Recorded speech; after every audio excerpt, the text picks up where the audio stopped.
खुलुमबाय थारैनो बे सावथाल दावरावाव सोरनिबा आखाइ दं नामा सोरबा गिदिर नेशनेल लेभेल स्टेट लेभेलनि पलिटिशियाननि आखाइ दं नामा आरो दिनैनि समाव बे ओनसोलाव गुबुनारिफोर सावथालनि माखासे उग्रु बिथांमोन बुंनो थाङोब्ला बेखौ नोंथांमोना मिथिखागौ मा बिसोर हाबफैनानै दंफैयो नामा आरो दंफैयो बिनि फोरमानखौबो होखांखाबाय थांनाय रेलवे ट्रेकआव सालाकाथि टु क'क्राझार र'डआव रेलवे ट्रेकआव जेबादि घटना जादों बिनिफ्रायनो जोङो फोरमान मोनो आरो बिथांमोनना दिनैबो हारियारि दाङाबाजि खालामनो थाखाय जेब्लाबो तत्पर रेडियाव दं बिथांमोना हाजोआव दं बेखौ दिनै फोरमान होनांगौनि गोनांथि गैया रायजो राजा नोंथांमोना गासिबो मिथिजोबखायो आरो बेखौ नोंथांमोना बे भिडिअनि गेजेरजों क्लियारै मिथिनो मोनगोन आरो बेखौ आं बुंनाय नङा नैबे सासे सार इउटिउबनि president Markus Basumatary sir United Tribal Organisation of Assam बेनि आफादगिरि बिथाङा फोरमायलांदों दा बेखौ नोंथांमोना नायदो आं बिनि सायाव जेबो कमेन्ट्स होला कमेन्ट्स होनायनि दायथ'आ रायजो राजाफोरनि सायाव नोंथांमोना मा सानदों गावबागाव आर्गुमेन्टखौ गावबागाव भिउसखौ नोजोरखौ फोरमायहरबानो जाबाय आं जेबो बुंला थारैनो बियो मा लाइनजों खारदों मानि थाखाय खारदों आरो इयुनाव जाबावगोन नामा सावथालफ्रा मानिनायाव गैया नामा बेखौ बिथाङा बिथंबाबो एसे फोरमायलांदों बिनि सायाव आं जेबो बुङा नोंथांमोन रायजो राजाया कमेन्ट्सखौ इनबक्सआव लिरनानै हरबानो जाबाय नै जों इउनाइटेड ट्राइबेल अर्गानाइजेशन अफ आसामनिफ्राय आरो लोगोसे member organisation International Land Coalition ILC नि जानानै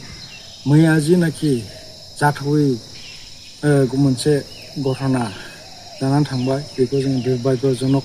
होननानै बुङो लोगोसे कन्डेम खालामो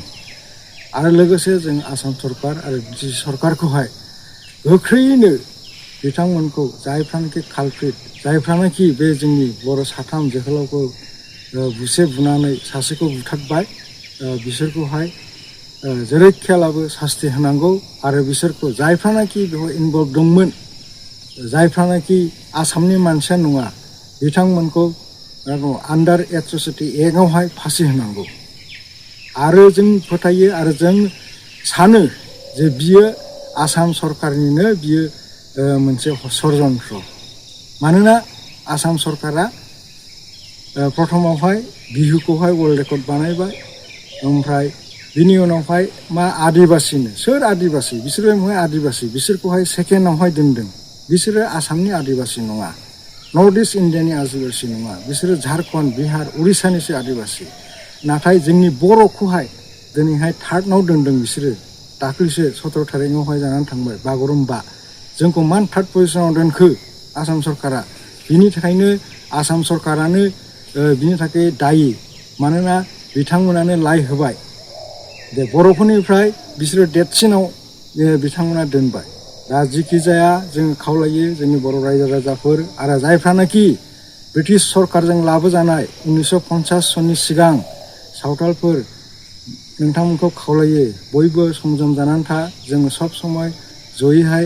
रायजो जालायगासिनो दं जोंहा जेबो भेद गैया नोंथांमोनखौ खावलायदों बे बिहार उरिष्या झारखन्डनिफ्राय गोदान मानसि फैनायफोरखौ नोंथांमोना बन्द खालामनांगौ आरो बावैसोनो जोङो आसाम सरकारखौ डिमान्ड खालामगोन आरो दिनै नैबे भिडिअजों डिमान्ड खालामो आसाम सरकारा जेन बिथांमोननि आइडेन्टिटिखौहाय इनभेस्टिगेट खालामनांगौ आरो बिथांमोना नंथारगौयैनो आसामनि मानसि नंगौना नङा आरो माला बिसोरो आसामाव फैदों बेखौहाय रोखा रोखा खोन्थानांगौ आरो बे हिसाबैहाय बिथांमोना बिनि सायाव इनिसियेटिभ लानांगौ लोगोसे आरोबाव खावलायदों बिथांमोना जाय आदिबासि होनना बुङो अरिजिनेल आदिबासिया आसामनि आदिबासिया जोंसो नर्थ इस्टनि आदिबासिया जोंसो जायफ्रानोखि 1950 सनावहाय ST स्टेटास मोन्दों बिसोरसो अरिजिनेल आदिबासिया दिनै